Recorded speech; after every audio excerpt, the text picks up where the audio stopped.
I have not opened up to anyone that I'm practicing. So sometimes what I do when they go to the mall, I say, okay, just take a look and at this shop, and I just come 2 minutes and I go run to the prayer hall, I pray, and then just come back and join.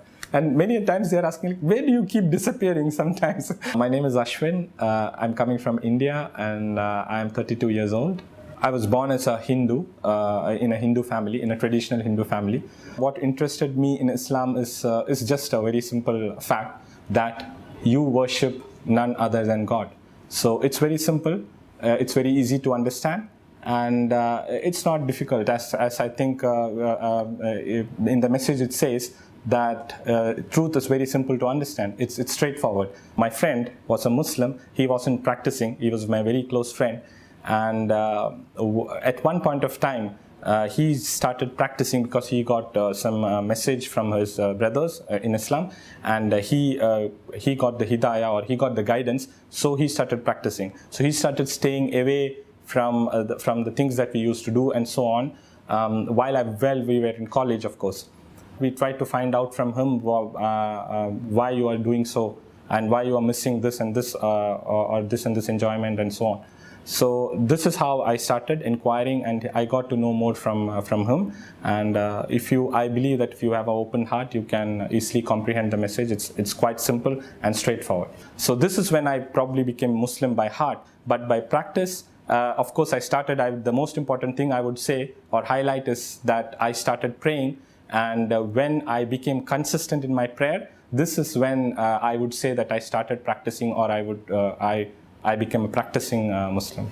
The biggest thing that I was concerned about was my family, was my society, the surroundings, the way we are born and brought up, and so on. So this was my biggest concern. How do we face them? I mean, it's a big step, especially when it's a close-knit community. It's really a big step to face them and to address them.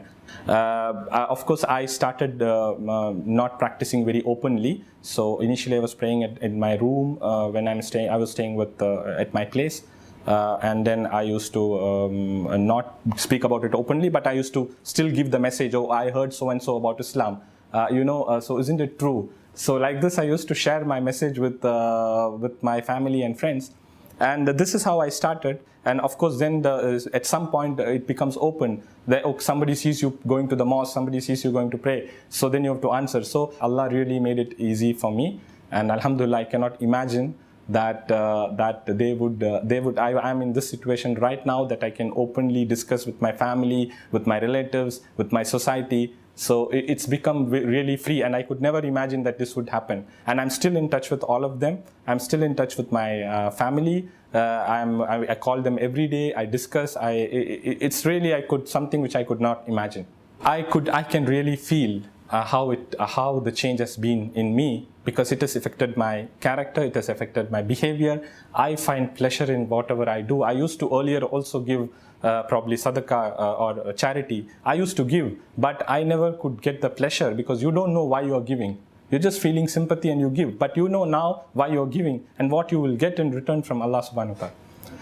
So this is the best thing that I'm enjoying right now, that I know what I'm doing and for what I'm doing, and it has really given me a great amount of relief, peace, satisfaction, and moreover confidence, even to speak to others, to speak to anyone. You get the confidence because you are on the truth. You know what it is. You know why the things are happening today.